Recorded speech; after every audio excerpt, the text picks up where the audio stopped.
Good afternoon. This presentation is about abortion, so we wanted to give a trigger warning about the topic. We apologize in advance if anyone is triggered by our findings or the topic itself. The question we were tasked with is, should our healthcare system in the Bahamas allow for genetic testing for elective abortion decision-making? This presentation is brought to you by myself, Alicia Smith, Shakia Rolle, Shamari Elliott, Jimmy Stevens, Brentisha Stubbs, Robertha Murray, and Morgan Lockhart.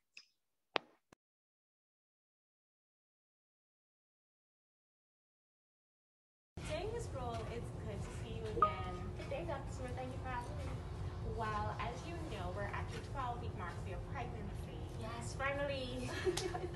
So I just wanted to do a few tests to make sure that everything is going good with the baby, developmental-wise. Make sure that there's nothing that's happening that's not supposed to be happening. Is that okay? That's okay, but will government handle that? Well, unfortunately, government does not cover the prenatal genetic testing, but we do have an option where you can pay out of pocket, or you can pay with your insurance. Since you have cleaner, your insurance will cover it. Oh, awesome. Okay, that's no problem. Okay, awesome. Okay, so you understand the test that we wanted to do, or you need No, me to repeat that? could you explain a bit more, please?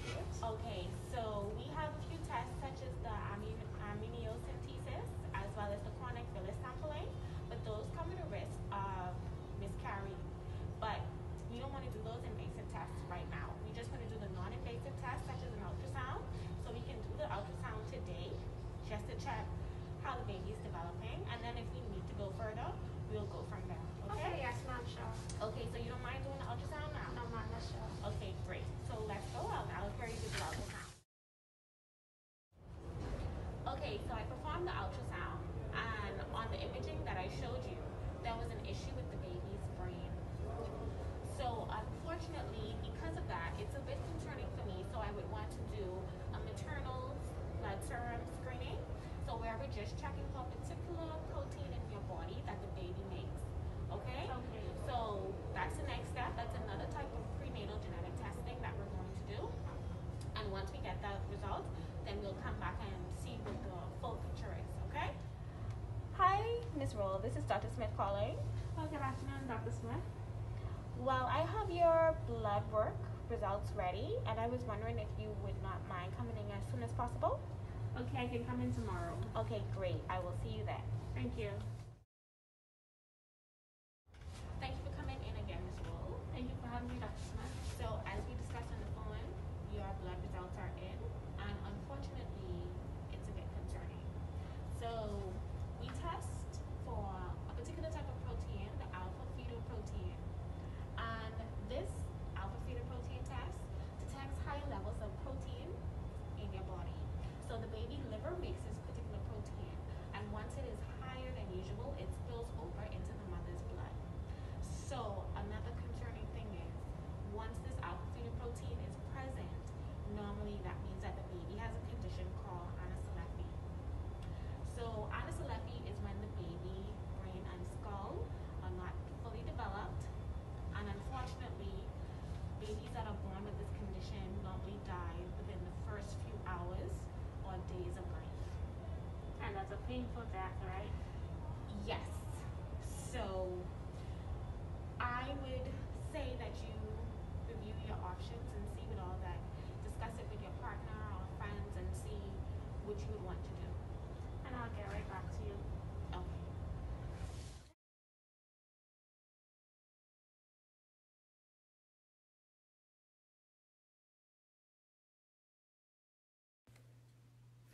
Abortion is defined as the termination of a pregnancy by removal or expulsion of an embryo.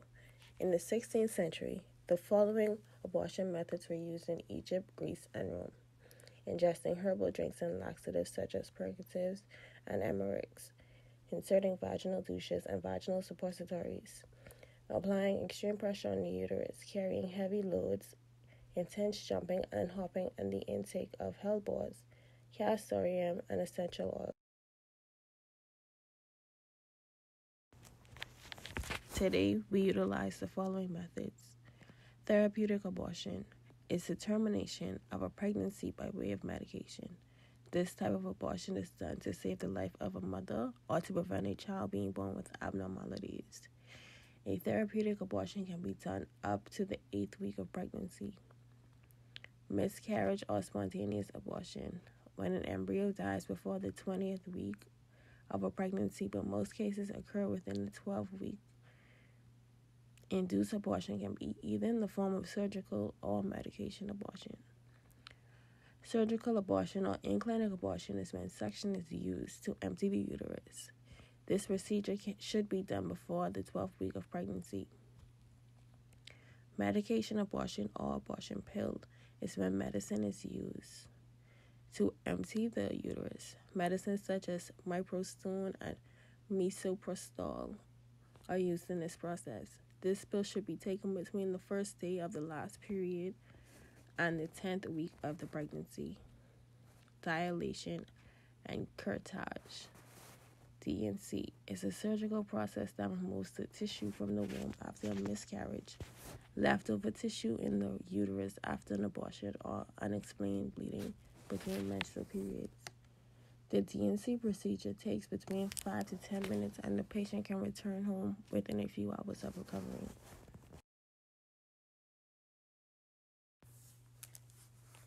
Reproductive rights. Reproductive rights are the legal rights and freedom of reproduction and health. In cases such as Roe v. Wade and Planned Parenthood of Southeastern Pennsylvania, VKC, were filed in the U.S., ultimately changing abortion laws. In the Roe v. Wade case, a woman has a right to privacy, and in the Planned Parenthood of Southeastern Pennsylvania, VKC, the intent of whether abortion is considered an undue burden was imposed.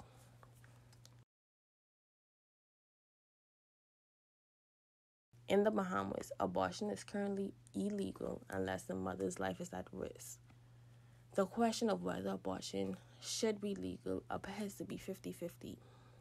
Cleola Hamilton has stated on several occasions her views against legalizing abortion. Hamilton claims that many doctors have gotten and are still getting away with abortion, although it is illegal in the Bahamas and no one is touching it. Hamilton believes that abortion shouldn't be legalized and all doctors administering illegal abortions should be penalized. Dr. Dwayne Sands, former Minister of Health, and Sandra Patterson, Director of the Crisis Center, take the stand that abortion should be legal. Dr. Sands stated that this is a conversation that, as people, we simply have not had in terms of women's rights to choose. So we pretend that humans don't have sex. We pretend they don't have unprotected sex. We pretend that they don't get pregnant. And we certainly pretend that they don't have abortions. His stance raises the question as to why abortions isn't legal in the Bahamas. They already happen illegally and are needed. Dr. Sandra Patterson stated, women should have the choice, and when they don't have the choice, awful things happen like abandonment of children and unsafe abortions. It is time for us to be talking about that and looking into legal provisions that could provide conditions under which it will be available instead of leaving it up to a doctor's goodwill. Dr. Patterson stands firm in her statement that abortion should be legal.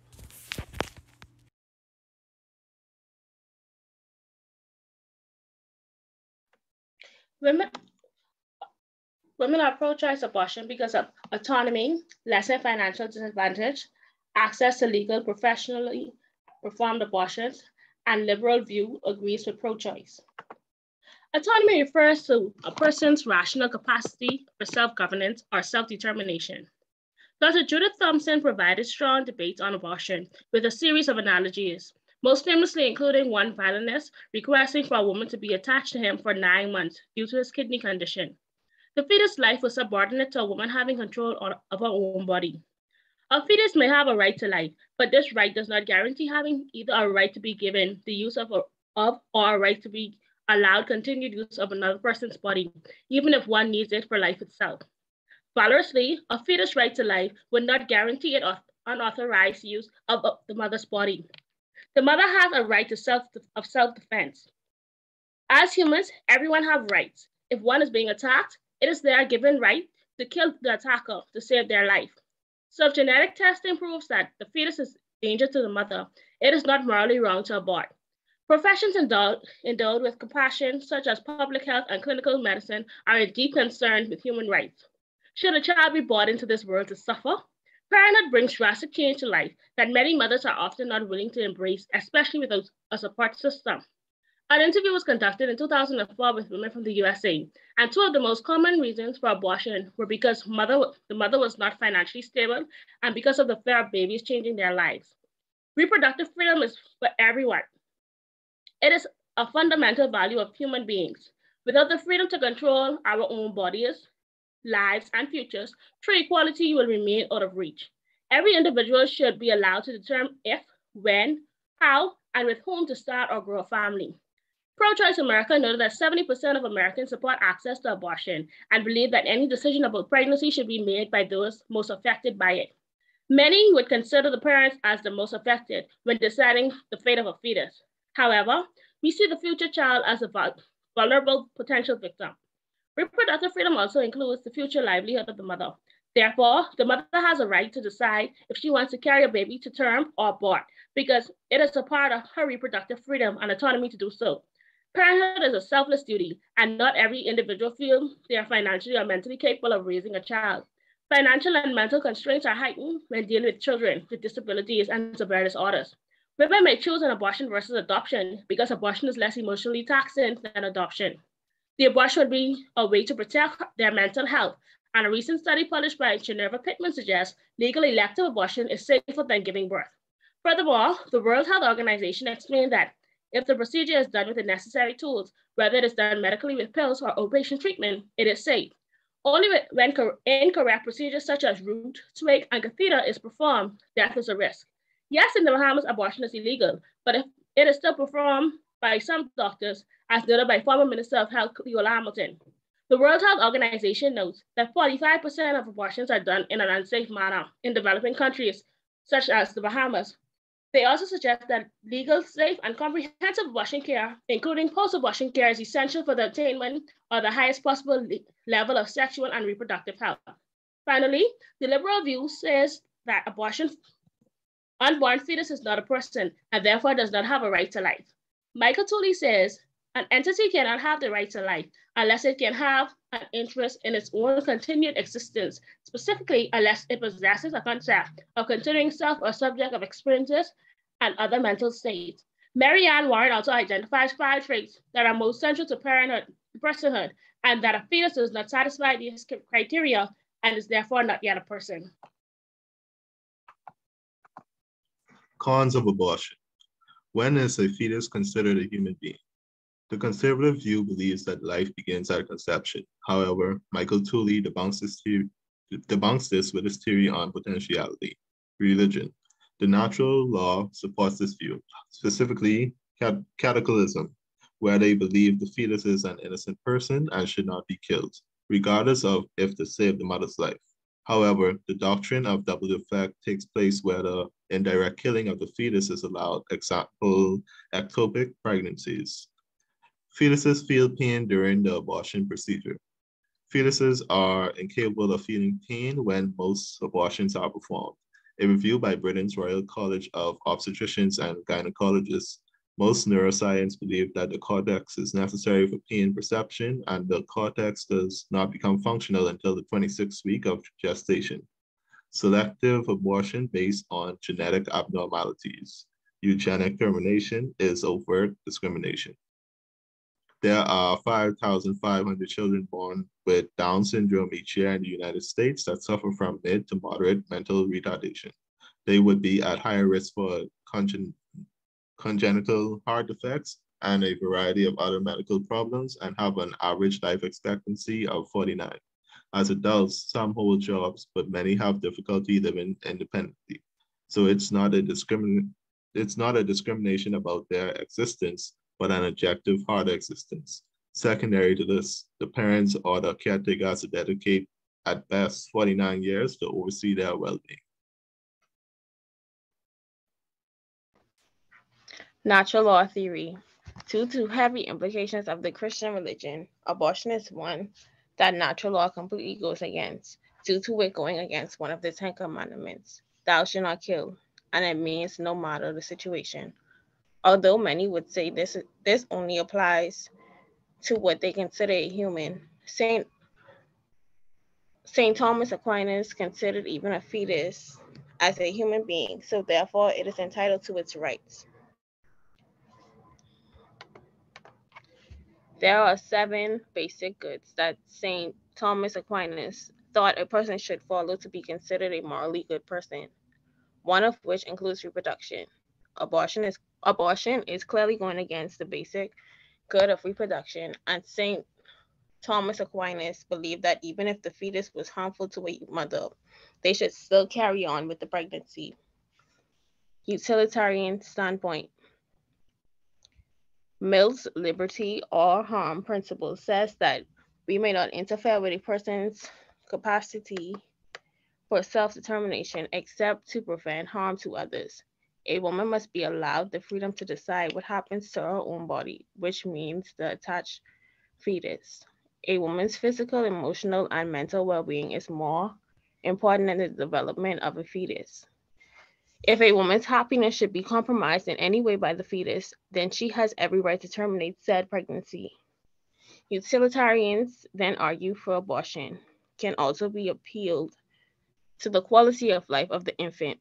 If it is found that the fetus will not be able to live a fulfilling and satisfying life, then it is permissible to carry out an abortion. This, by reasoning, abortion may be acceptable if the fetus is likely to be born with severe defects.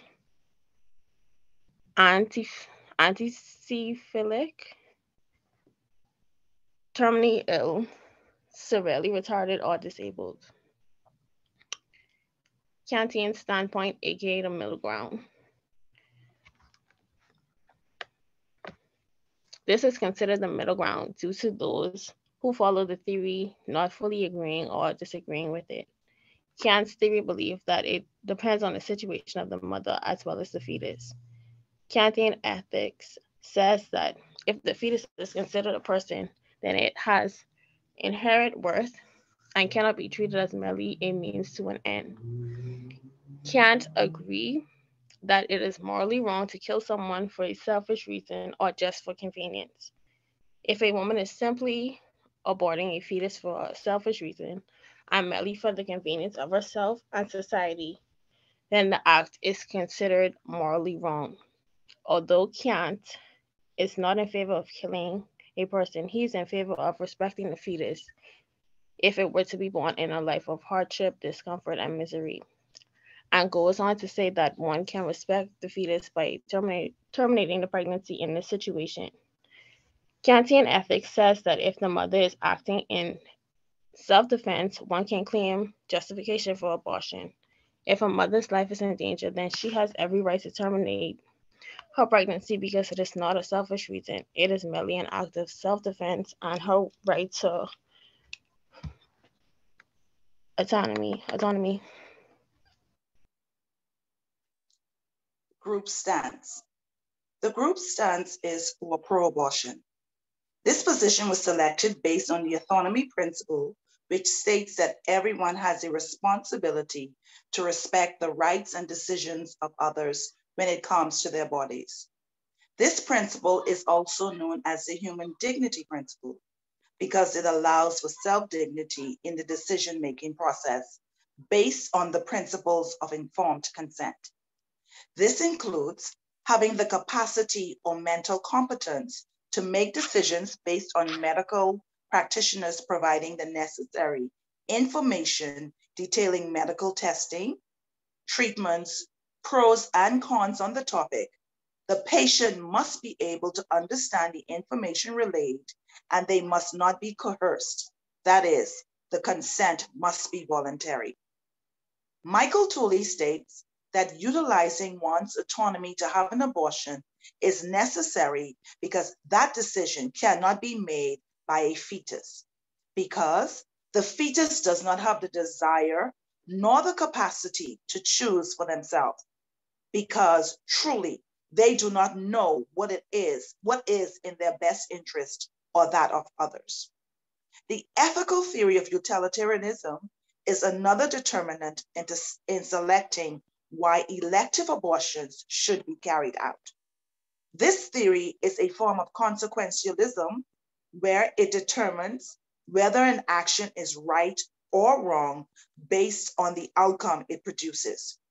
Utilitarianism believes that ethical choices should produce the greatest good for the greatest number. As a result, the decision of abortion would arguably produce the greatest good, because not only does it not allow a child to suffer unnecessarily, but it decreases the mental and emotional stress of the parents and all those who would have come into contact with the child. Additionally, it eliminates any unnecessary financial burden being placed on families, which can lead to them becoming economically disenfranchised. The U.S. Department of Agriculture states that it costs approximately $240,000 to raise what is considered a normal child. However, that figure can quadruple if the child has needs, such as Down syndromes and others. Therefore, Bahamians, whose cost of living is significantly higher than the U.S., but who have an annual household income of $27,780, cannot afford to raise these types of children, so the other option is abortion. The ethical principles and theories listed have led to our decision to abort, because not only is this choice fair, but it is also just, because people should have the freedom or autonomy to decide what to do with their bodies. Prenatal genetic testing. The purpose of prenatal genetic testing was to evaluate and diagnose any issue that may present during pregnancy. This testing was also only available to women who posed a higher risk of chromosomal abnormalities or had higher risk pregnancies, but in modern times became a part of routine testing. The two types of prenatal genetic testing are screening tests and diagnostic testing. Screening tests are used to assess an individual's risk of abnormalities during pregnancy, and diagnostic tests are used as a confirmation tool of any existing medical condition of the fetus. For example, a common screening test would be an ultrasound, and it is considered non-invasive.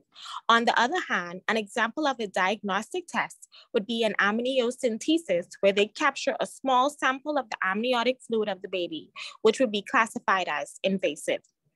Through research, some examples of countries that had publicly funded non-invasive prenatal genetic testing are the UK and Canada.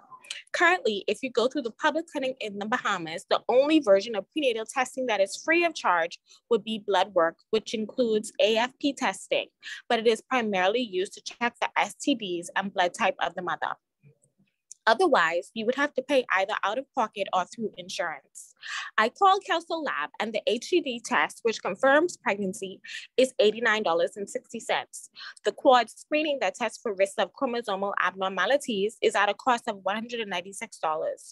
Also, Fort Terrence had a pricing of ultrasound of the uterus at $218.40, and a Doppler, which is more in-depth than an ultrasound, the cost was $368.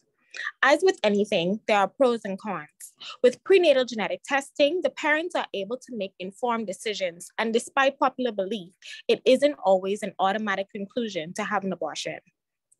If, in the event the fetus has a defect, prenatal genetic testing allows you to identify your support system, or if you can mentally and financially prepare for the outcome, because based on the testing and its effectiveness, you can have all available information to properly prepare for specialized doctors if needed. But in the case of abortion or adoption, those conversations can also occur if that is the route the parents want to take, which is their right. A con that was found was the risk of miscarriage. Those opposing prenatal testing can say, why would I want to chance a miscarriage for the possibility of something being wrong with the fetus?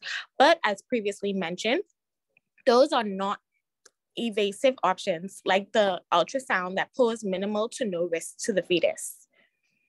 Also, we did a survey with a sample size of 206 respondents, and we asked questions like, do you think prenatal genetic testing is interfering with God's will?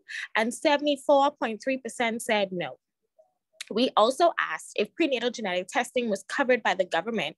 Do you think more parents would take advantage of this testing? And 90.8% said yes.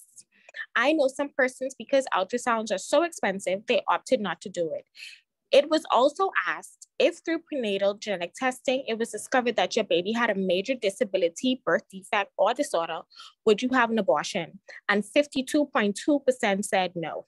So I would say that it debunks the argument that some may say that finding out your baby has any issue automatically equates to an abortion.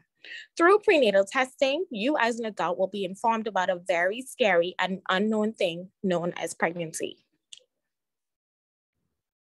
Non-invasive prenatal testing, NIPT, is a technique that can be used to test for different genetic conditions and features with varying levels of certainty. NIPT rears a number of ethical issues, which include choice, autonomy, and consent, avoidance of harm, and equality, inclusion, and fairness. The ethical issues raised by NIPT relate in part to choice. The power to make informed decisions on examinations and treatment one is to receive is called patient autonomy.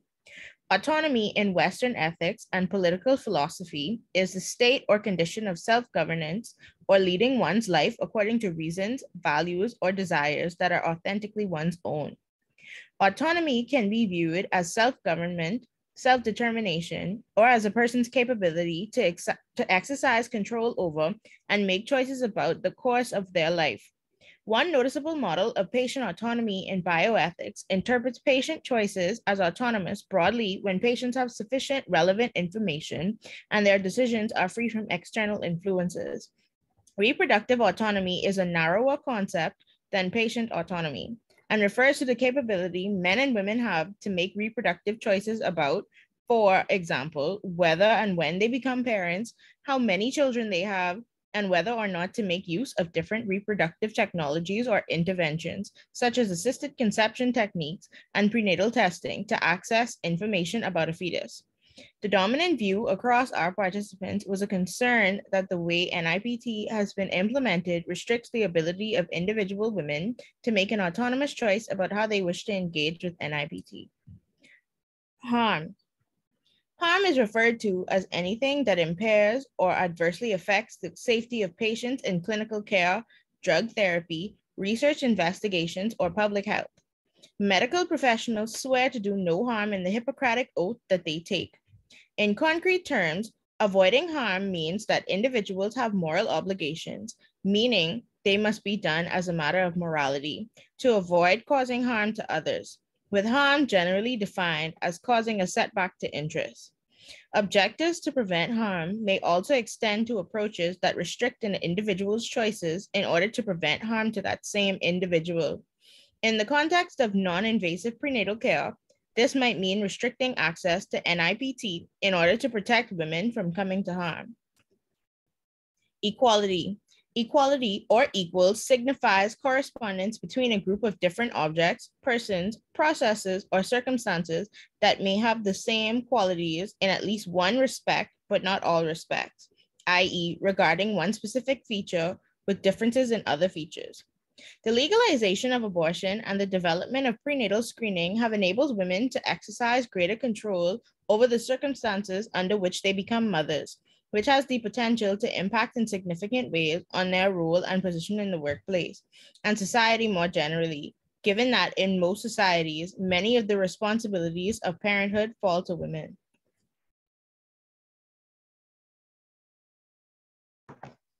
My group is pro-prenatal genetic testing because of the various benefits it produces.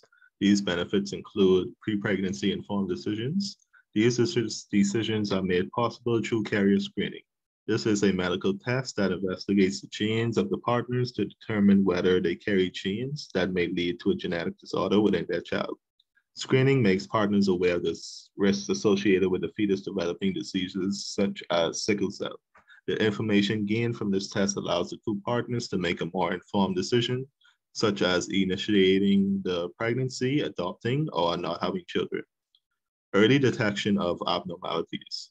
Doctors can provide higher quality care and advice for the partners. The partners can be directed to a genetic counselor. A genetic counselor has advanced training in medical genetics and counseling to guide and support patients seeking more information about how inherited diseases and conditions might affect them or their families.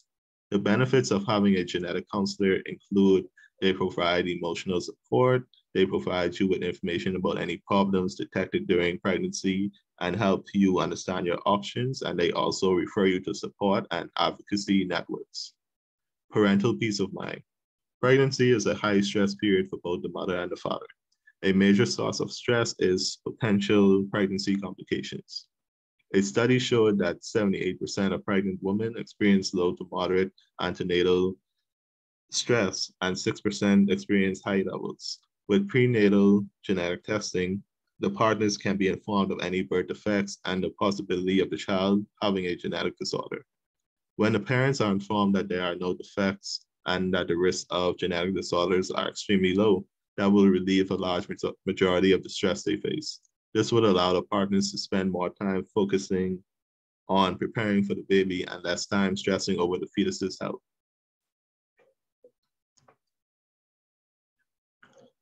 My group's recommendation is that the government of the Bahamas provide discounted ultrasounds for pregnant couples or pregnant ladies. Pregnancy has a heavy toll on both partners, mentally, physically, emotionally, and financially. Having a source of financial relief will ease the heavy load on the partners, reducing financial strain, which also reduces stress. This allows more money to be spent on baby supplies and clothing. Ontario, Canada, and the United Kingdom both have forms of free prenatal testing. An estimated $45 million will be allocated to the National Health Insurance. This means that there are enough funds for the ultrasounds to be available at a discounted price. If the national insurance system in other countries have proven that it is possible for free ultrasounds to be achieved, what is stopping the Bahamas from offering discounted ultrasounds? And that is the end of our presentation. Thank you for your time and attention.